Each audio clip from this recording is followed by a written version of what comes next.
healthcare system is broken, but it doesn't have to be. This is Revenue Cycle Optimized by Infinix Healthcare. We discuss the latest challenges in the revenue cycle space and provide actionable tips on how to overcome them at your organization. Welcome everyone, and thank you for joining us for this episode. I'm Stuart Newsome, and today we're talking about if the future of RCM is finally catching up. And I'm excited to be joined by Monte Sandler, who's the Chief Operating Officer at WebPT. So Monte, how you doing today? I'm great, Stuart. Thanks for having me. Awesome. Why don't you just take a moment, kind of tell us about yourself and also tell us about WebPT for anybody who doesn't know. They should know, but if anybody who doesn't know. So about myself, I'm a CPA by background, and I have been in the rev cycle business for the past 30 years, I'm afraid to say, but been around for a long time. And I would say for the past 18 years, I've been part of, EMR software businesses. So building, running, managing rev cycle businesses within EMR companies. And so WebPT is a specialty EMR in the rehab therapy space. So physical therapy, occupational therapy, speech therapy, and purpose-built EMR for rehab therapy. And the product set, I think of it as an operating system for physical therapists. Everything from scheduling and intake through clinical documentation and billing and collections. And as part of our service offering, we offer outsourced revenue cycle services as part of our solution set.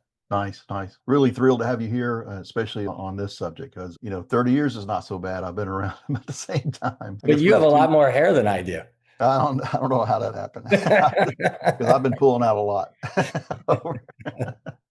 But now, as the title indicates, you may be asking yourselves, really talking to the audience now, but what does he mean when he says RCM is finally catching up? And if you work in RCM, especially the boots on the ground, then you know, right? But healthcare revenue cycle is, like I like to call it, the payment maze of healthcare. It's complex, it's highly regulated, it's slow to change. It's also full of ambiguity between what was done, what was documented, what was billed, and ultimately what gets paid. Because at the end of the day, it's all about getting paid. So today we're going to talk about that, about why that maze has been so hard to modernize, whether AI can finally help revenue cycle teams navigate it more intelligently. So Monty, you ready to roll? Ready. All right. So first, I want to start pretty broadly, and that is healthcare is one of the few industries where revenue cycle has become its own discipline, so to speak. Why do you think healthcare became so different from other industries? Yeah, it's interesting. As a CPA, I was an auditor early in my career and went around to lots of different businesses and industries, manufacturing, service. And the reality is every industry, every business has a revenue cycle, right?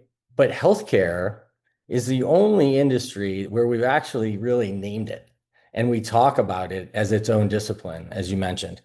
And why is that? Well, in every other industry, you buy a product or you buy a service and there's a published fee schedule and they send you an invoice and you pay it, right? And so you may have some AR clerks that help manage the process, but by and large, especially in today's world, every other revenue cycle is pretty simple, it's highly automated, and it works. Healthcare, we've created something dramatically different. I think it largely starts with our reimbursement model in healthcare. And when you think about it, there's roughly 1,200 payers across the country. There's 11,000 CPT codes. There are 75,000 diagnosis codes. There are 350 different modifiers. Okay, just those things alone. And by the way, there's lots of other things that go into claims processing. Yeah.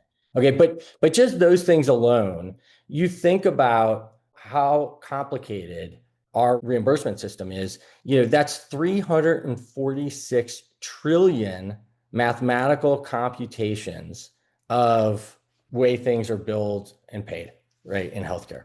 Now, not all of those match because, not everything works together, right? But you understand, right, the complexity that we've created and the variables that go into getting a claim billed and paid.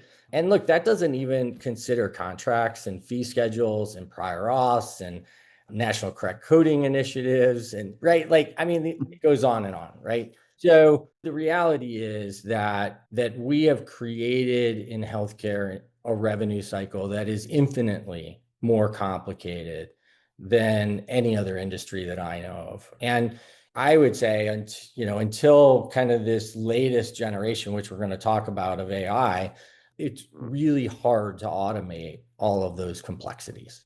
And so I think that is why we've created this system and why, in a lot of ways, it's decades behind other industries.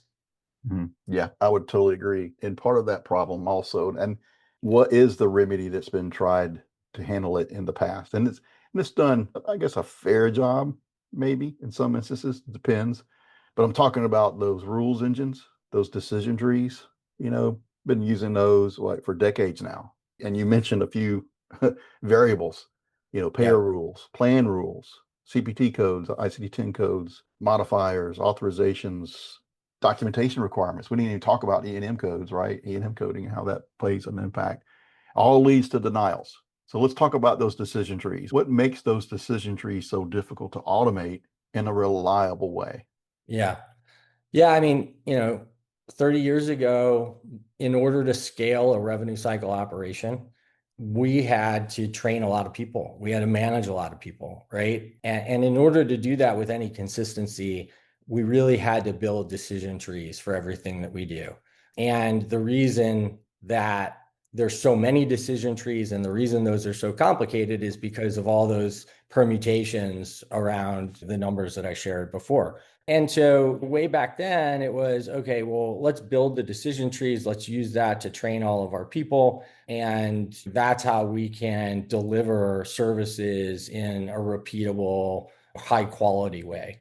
And I would say that over the last 30 years, we've inched our way along as technology has become available to try to find ways to improve upon that. So, for example, we have electronic transaction code sets today that didn't exist before. And so we're able to send claims out and receive payments back in a standard uniform way with consistent data that gives us good kind of information and feedback around what I would call root cause so that we can then tailor the way that we handle transactions. We can look for trends. We can try to move upstream to better deliver rev cycle performance.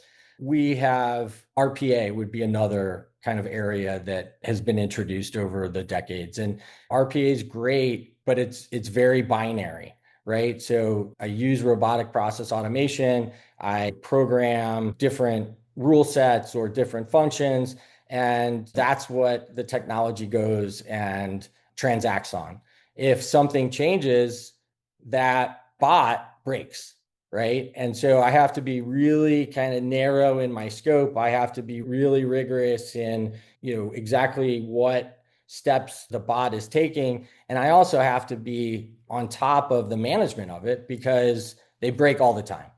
And so from my perspective, we've cobbled together lots of ways to get better, be more efficient, but we're nipping at the edges, right? And look, we've made a lot of progress over the 30 years that I've been doing this, but it's still highly manual and we're still dependent on people and decision trees, and especially when we talk about scaling rev cycle operations. So those are some of the things that we've tried to do over time, but they all have limitations. Right, exactly. You've mentioned, and I've experienced those limitations firsthand, I can tell you. So but I've also seen some success. They still have a place in the world of RCM. But you've mentioned automation is binary in that it works when the rule is clear, the format stays the same, but when something changes, the work often ends up back with a person or broken. Now you have more work, Yeah. right? You have to go and course correct either the RPA or the rule itself or the edit. What makes AI different in how it can support revenue cycle work? Yeah. So it's interesting. I will tell you that even back 30 years ago, when we were creating these decision trees for everything that we do in Rev Cycle, there was always a belief that there will be a day that we can automate this work. All these other industries are doing it, we will at some point in time. And, we've again inched our way there over time, and we've nipped at the edges of it. And there's a lot we've accomplished. But from my perspective, AI is really kind of the technology, the solution that is going to really unlock this potential, unlike anything that we have been able to experience yet. And I would say, in large part and in very simple terms, those other solutions are very binary, they're rules focused, right? Like, all the things we just talked about. Mhm. AI is very dynamic, right? It can handle large data sets, and it actually thrives on those complexities, right? And so, because it's dynamic and can handle the variability, it really kind of thrives where all of the legacy technology breaks down.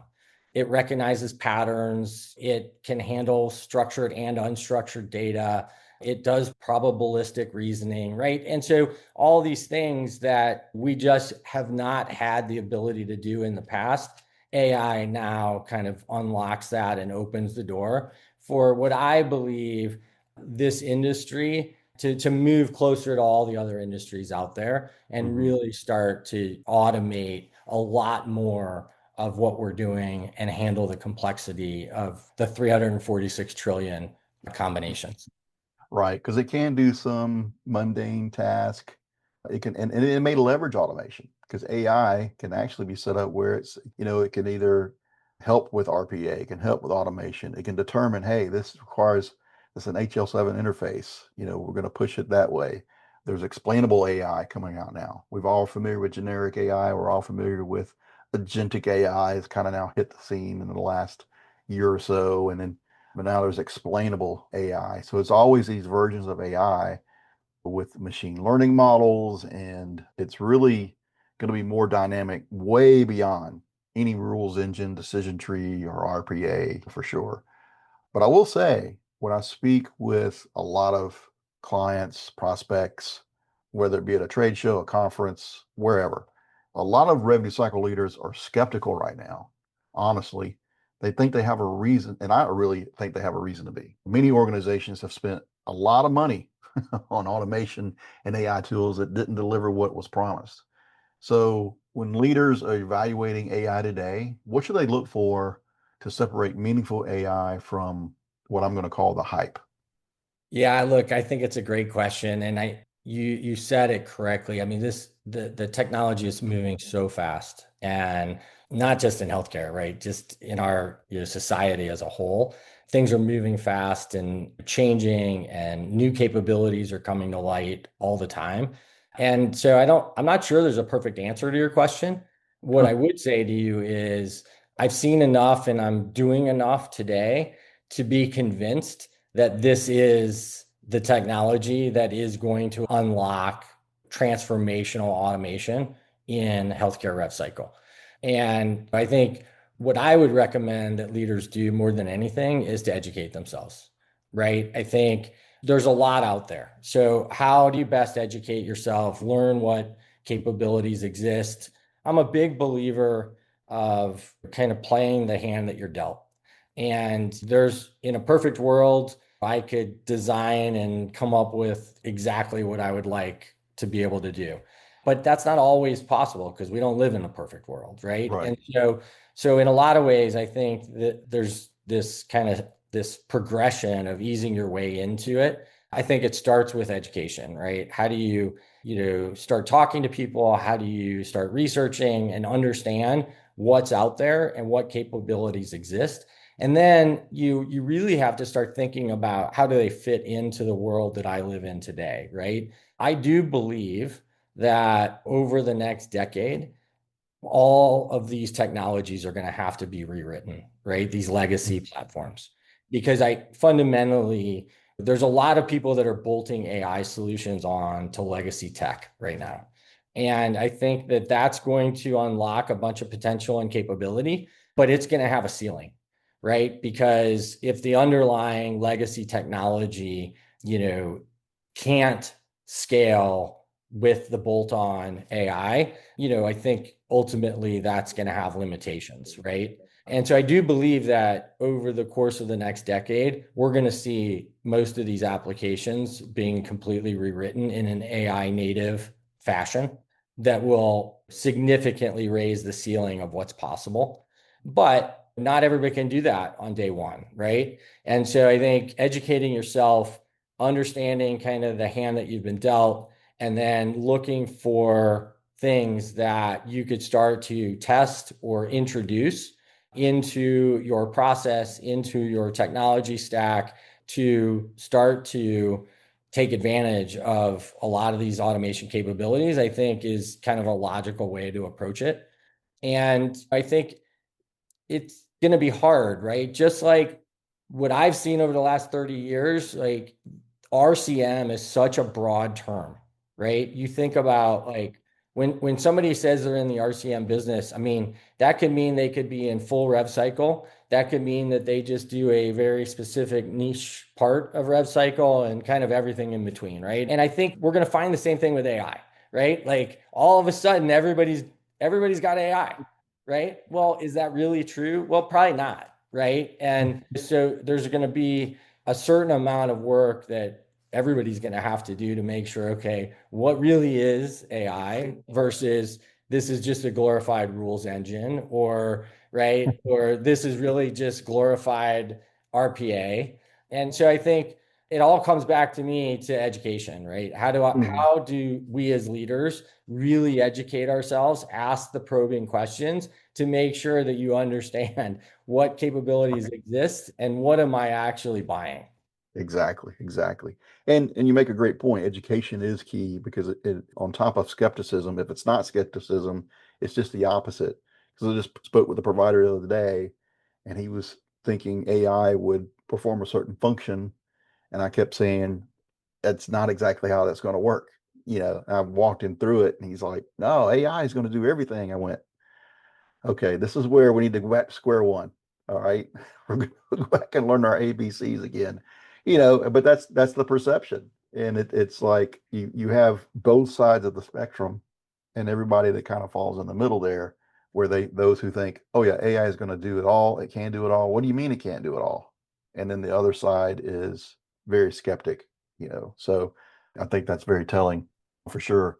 So really bringing this into, say, a more specially specific type of a question here, since with WebPT has such a strong presence in the therapy space. For PT, OT, perhaps rehab therapy practices, where eligibility, especially re-verification that happens every year, like the holidays, it comes every year at the same time, but everyone's so surprised. There's documentation, payer rules, but they can all create a lot of friction. Where do you see the most practical opportunities for AI-enabled improvement, particularly and especially that you're in? Yeah, that's a great question. So it's interesting. Sometimes the biggest benefits are found in the smallest of things, right? So what do I mean by that? Well, our data tells us that 67% of the exceptions, so rejections, denials, right, those sorts of things, come from mistakes made on the front end of the revenue cycle in our specialty. Eligibility verification, registration errors, prior authorization. And so I think those are prime opportunities for us to find solutions leveraging AI to help our members get it right the first time so that we can eliminate all of those exceptions on the back end and really turn visits into cash much faster. Mhm. For all of us rev cycle people, it's the exceptions, that the rejections, the denials, the stale AR, right? Those are the things that make our world so complicated, right? Right. And so finding ways to really understand the root cause of those exceptions and then deploy solutions to solve them. So look, it's no surprise that the intake role at most clinics is the lowest paid, highest turnover role in the whole rev cycle, right? Arguably, they have the most important job because if they don't register a patient right, if they don't check eligibility correctly, If they get those things wrong, don't get prior authorization, then, we're going to end up with claim exceptions, denials, rejections, et cetera. And so we're spending time looking at that in particular, right? And how can we leverage AI in a way that helps our users get those things right the first time, so that we can improve the flow of claims and turning visits to cash. Another area, and I think people are probably starting to dip their toe because we're seeing a lot more of it, is scribe functionality, right? That leverages AI agents to listen to providers during the treatment and help the documentation. There's a lot of capabilities that AI can then deploy to make sure the provider covers everything that they should be covering in that visit, making sure that everything that gets done in the visit gets captured in the notes and gets coded appropriately with ICD and CPT codes, modifiers, et cetera. And so that's another area where we see AI being very opportunistic. And then on the back end of the rev cycle, there's lots of areas too, right? I mean, payment posting in particular, certainly managing exceptions of rejections and denials and following up on unpaid AR. Look, there's AI solutions for patient interaction and call center. So, there are steps across the entire flow that we now have AI technology that can help shape automation and automate this cycle that has been extremely manual for a long time. Right. Yeah. And it's much needed for sure. Much needed for sure.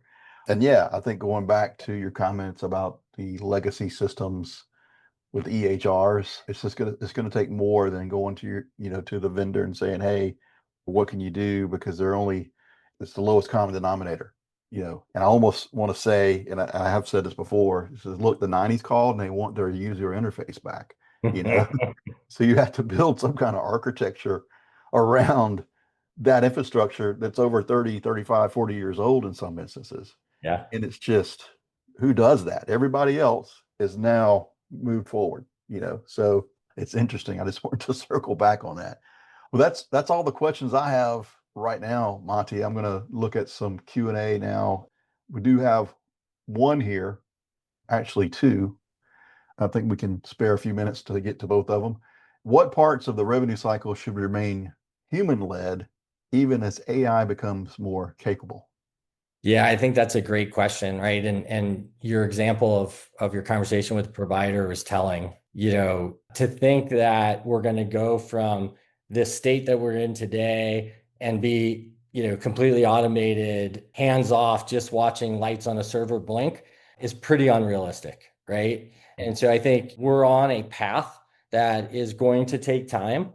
And, I think the way that I always think about this is this concept of I want everybody to work at the top of their pay grade. So when I say that to people, Right. what do you mean? I'm like, well, what I mean is we pay everybody a salary or an hourly rate that represents kind of the top tier of what their skill set is and what we expect of them. The reality is that the tasks and the job and the work that they're doing every day, a lot of it is well below that level, right? So if you think about a biller, for example, there's a lot of just data entry that billers are doing, but yet we're paying them to be analytical and thought provoking and right, like at their kind of hourly rate. And so my goal is always like, how do I leverage this technology so that I can take the lower level work off of those people and help them work at the top of their pay grade so that they are, as effective and efficient as they can be and, is exactly what I'm paying them for. And so I think about AI in that same way. Like, I think that AI is going to help us start to remove a lot of the transactional work, right? A lot of that kind of rote work. And we're going to allow a lot of our people to transform themselves into doing the higher level work, right? The more analytical work, the more strategic work, if you've used ChatGPT or Claude, right, you know that AI is, in a lot of ways, only as good as the prompts that you are giving it, Right. asking it, right? And so we're going to need people that are asking the right questions, that are prompting the right things, that are pointing the AI in the right direction and keeping it on the rails, right? Right. Compliance would be another area, right? So that's kind of the way that I think about this kind of next phase of rev cycle and all of the automation we're going to deploy. Awesome. Awesome. All right. I'm going to squeeze this last question in. Okay. So, what is one warning sign that an AI solution may really just be a rules engine with better marketing?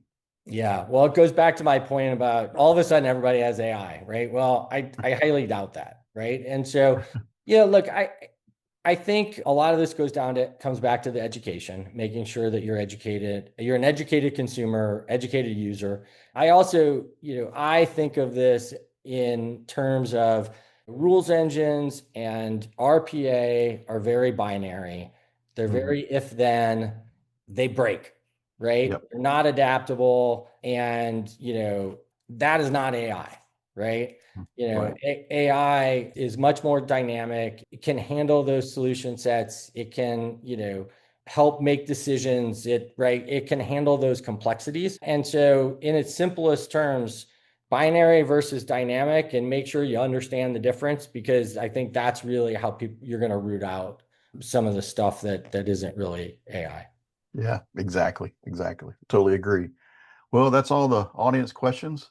And that's all the questions I have as well. Monte, I want to thank you for joining us and taking your time out of your busy schedule to be with us and talk about this critical subject. It's a pleasure to have you with us. I hope to have you again. I would love it. Thanks for having me, and have a great day. Yeah. And everyone else who joined us, we appreciate you being on with us and taking the time out of your schedule as well. Be sure to join us next week for our next episode. And you can also visit our website, infinix.com. We have a lot of articles, case studies, and even solutions for everything under the sun of RCM. So until then, we'll see you next time. Thanks for joining us. Subscribe to get notified when our next episode is online.